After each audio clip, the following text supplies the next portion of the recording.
Apa sih judulnya? Baik, judul proyek akhir kami adalah pembuatan web profile sebagai media informasi toko pakaian, yaitu Warehouse Lampung. Yang pertama ada kasus permasalahan. UMKM toko pakaian Warehouse Lampung saat ini menghadapi berbagai tantangan dalam menjangkau dan memberikan informasi kepada pelanggan, khususnya di era digital yang semakin berkembang. Berikut adalah beberapa permasalahan utama, yaitu pelanggan. Pelanggan sering kesulitan mendapatkan informasi mengenai produk yang dijual oleh toko warehouse Lampung, di mana mereka tidak memiliki akses yang mudah untuk mengetahui jenis pakaian atau harga yang dijual oleh toko warehouse Lampung. Dan permasalahan yang kedua ini adalah karyawan toko. Karyawan menghadapi tantangan dalam melayani dan dari banyaknya pertanyaan dari pelanggan. Dan juga tidak adanya media pendukung seperti mempersul katalog digital itu mempersulit karyawan dan menjelaskan detail produk kepada pelanggan secara efisien. Dan yang ketiga adalah pemilik toko atau owner. Pemilik toko kesulitan menjangkau lebih banyak pelanggan karena kurangnya promosi produk masih bergantung pada cara tradisional, seperti cara pembayaran informasi dari mulut ke mulut atau melalui media sosial yang tidak terstruktur. Dan yang keempat ada kompetitor. Kompetitor yang sudah menggunakan website sebagai media informasi memiliki keunggulan signifikan dalam menjangkau pasar yang lebih luas. Hal ini membuat toko pakaian Warehouse Lampung tertinggal dalam persaingan, terutama karena pelanggan cenderung lebih memilih toko yang memiliki akses digital untuk memudahkan mereka mendapatkan informasi tentang toko tersebut. Baik, kita masuk dalam tujuan sistem. Tujuan dari sistem ini adalah untuk menyediakan web profile sebagai media informasi resmi toko pakaian Warehouse Lampung yang mempermudah pelanggan dalam mengakses informasi produk, promosi, dan layanan tanpa harus datang langsung ke toko. Selain itu, web ini juga dirancang untuk meningkatkan efisiensi kerja karyawan, memperluas jangkauan promosi, membangun citra profesional toko, serta mendukung komunikasi yang lebih baik antara pelanggan dan pemilik toko. Dengan adanya web ini, diharapkan toko Warehouse Lampung dapat bersaing lebih efektif di era digital. Baik, untuk selanjutnya kami persilakan kepada rekan saya, Gamaliel Jonas Gerardo, untuk mempresentasikan. Baik, saya lanjutkan analisis kebutuhan sistem. Analisis sistem berjalan digunakan untuk mengidentifikasi kebutuhan dan menyediakan informasi yang mudah diakses oleh pelanggan, meningkatkan efisiensi pelayanan, dan memperkuat citra toko pakaian warehouse Lampung. Saat ini, prosedur penyebaran informasi kepada pelanggan dilakukan secara manual dengan langkah-langkah berikut. Pertama, informasi produk. Itu pelanggan harus datang langsung ke toko untuk mengetahui informasi produk, harga, diskon, dan stok. Penjelasan lewat telepon tidak didukung dengan referensi digital. Terus selanjutnya ini ada pencatatan pertanyaan. Itu karyawan mencatat pertanyaan pelanggan secara manual dan menunjukkan produk langsung tanpa katalog digital. Selanjutnya di sini promosi dan diskon. Dilakukan dengan informasi promosi hanya dilakukan dengan cara disebarkan melalui media sosial yang tidak terstruktur, mengurangi jangkauan. Dan selanjutnya ada alat digital yang tidak tersedia. Pemilik toko tidak memiliki alat digital untuk menampilkan informasi bisnis, visi, misi, atau kontak kepada pelanggan.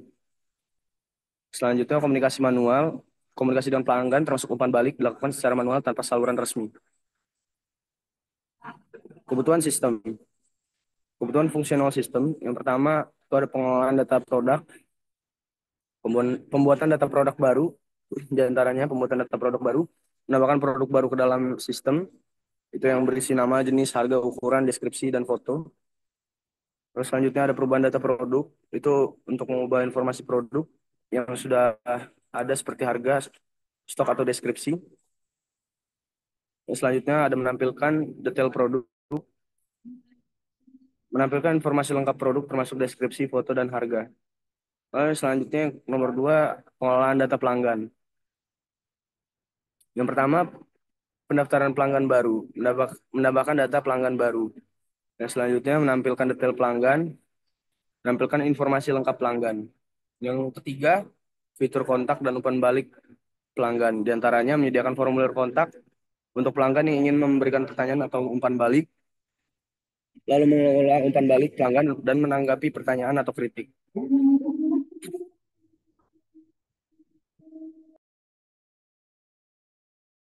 Ya, kebutuhan non-fungsional sistem.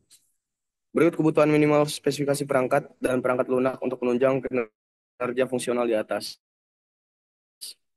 Yang pertama, hardware-nya. Itu terdiri dari prosesor dual core atau lebih tinggi, RAM 8 GB atau lebih, ini minimum ya. Penyimpanan 256 GB, monitor 19 inch kurang lebih. Untuk keyboard standar laptop, untuk mouse juga standar Office. Koneksi LAN card dan WiFi. Untuk bagian softwarenya di sini sistem operasinya menggunakan Windows 7 atau lebih tinggi. Untuk browsernya di sini kita bisa menggunakan Chrome, Firefox, Edge atau browser lainnya mendukung HTML5. Untuk pendukung di sini ada internet.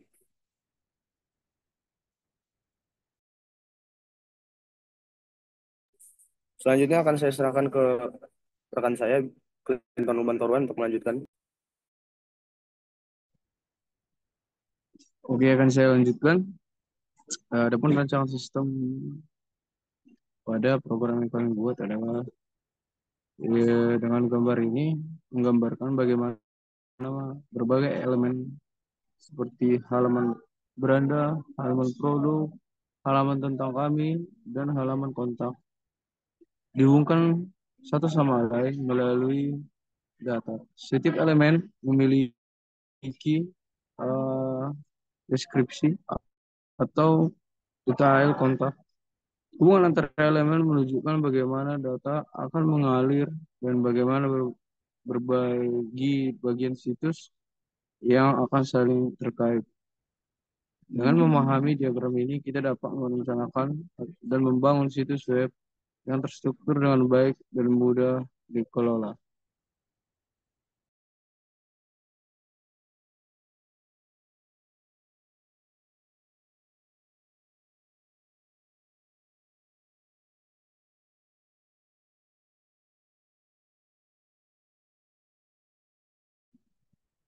Untuk membuat WhatsApp profil pada toko warehouse Lampung.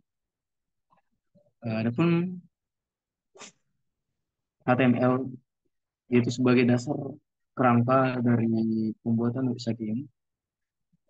Pada HTML ini kami pada program ini kami tidak menggunakan database, di mana kami langsung membuat datanya di HTML-nya, yaitu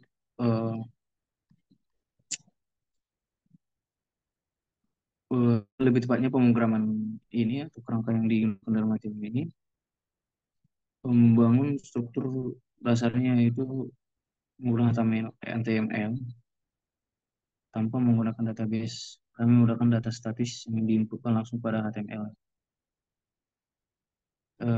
Adapun bahasa pemrograman lain yang kami gunakan di dalam pemrograman ini adalah CSS.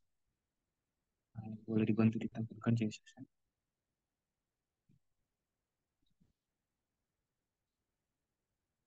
Nah, di sini kami menggunakan beberapa bentuk CSS, yaitu Animate CSS.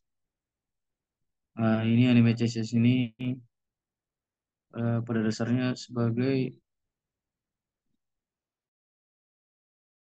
membuat animate ya pada elemen-elemen yang ada yang diinput pada HTML. Ada juga Bootstrap. Ini merupakan sebuah framework yang kami gunakan untuk menjadikan berbagai kelas yang tujuannya itu membuat tampilan website menjadi konsisten dan responsif.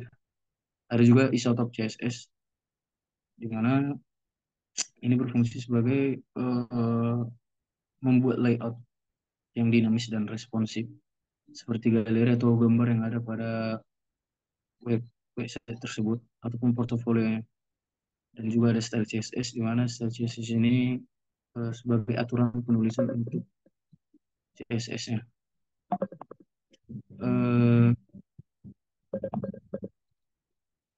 Secara keseluruhan, CSS ini berfungsi sebagai mengontrol warna, font, ukuran, letak, dan berbagai aspek visual yang terdapat di halaman HTML. Dan juga kami menggunakan font HTML font apa font CSS, di mana font CSS ini juga ya pada dasarnya juga untuk sebagai pengaturan ukuran dari berbagai font yang ada di halaman website tersebut. Kami juga menggunakan pada pemrograman ini juga menggunakan JavaScript ya. Di mana JavaScript tersebut boleh ditampilkan pada tampilan tersebut ada bootstrap JavaScript. Guna dari komponen ini adalah sebagai elemen-elemen yang menjadi interaktif. Ada juga custom JavaScript digunakan untuk menambahkan fitur-fitur khusus yang disediakan oleh framework atau library lain. Gmaps, Gmaps juga itu berhubungan dengan Google Maps ya, di mana menampilkan peta atau halaman yang ada pada website tersebut. Ada juga jQuery JavaScript, itu adalah sebuah JavaScript yang memanipulasi dokumen objek model, yaitu dengan event dan buat animasi. Ada juga jQuery mungkin untuk menyesuaikan font secara otomatis. Ada juga Isotok dan keseluruhan mungkin fungsinya dari JavaScript ini adalah membuat elemen web menjadi interaktif dan juga membuat tampilan web menjadi lebih dinamis dan memudahkan pengembangan web. Uh, Sekian mungkin yang bisa saya jelaskan dari penulisan program yang ada pada program ini. Untuk saudara moderator boleh langsung merunning filenya agar bisa menampilkan website dari Warehouse Lampung.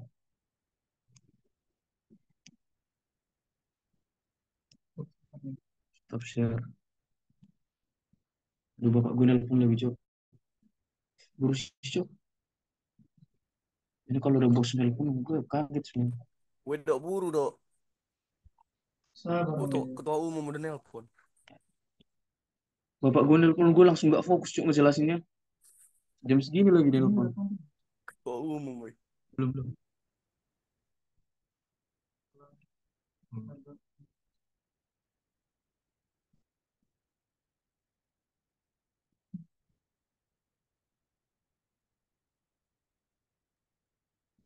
Aduh, Bapak nelpon.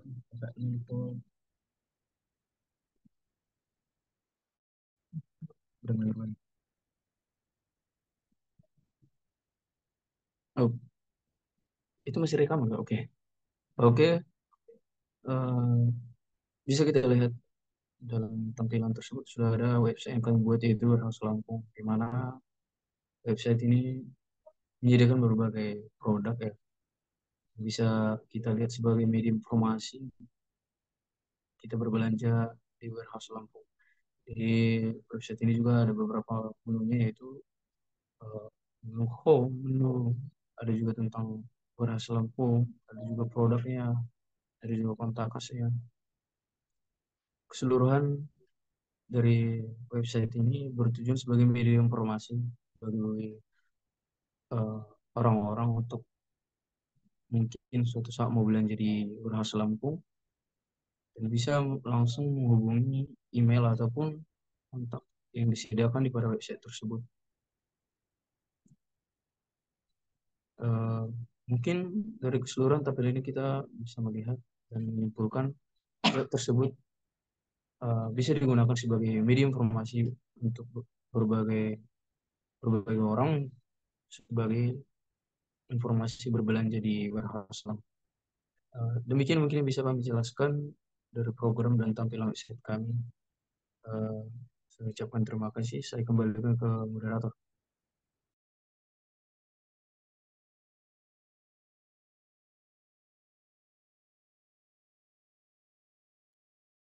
baik. Terima kasih untuk pada rekan-rekan semua karena telah berpartisipasi dalam presentasi proyek akhir kita. Baik, saya akhiri. Jika ada salah kata, kami mohon maaf. Saya tutup. Assalamualaikum warahmatullahi wabarakatuh. Assalamualaikum warahmatullahi Waalaikumsalam wabarakatuh. warahmatullahi wabarakatuh.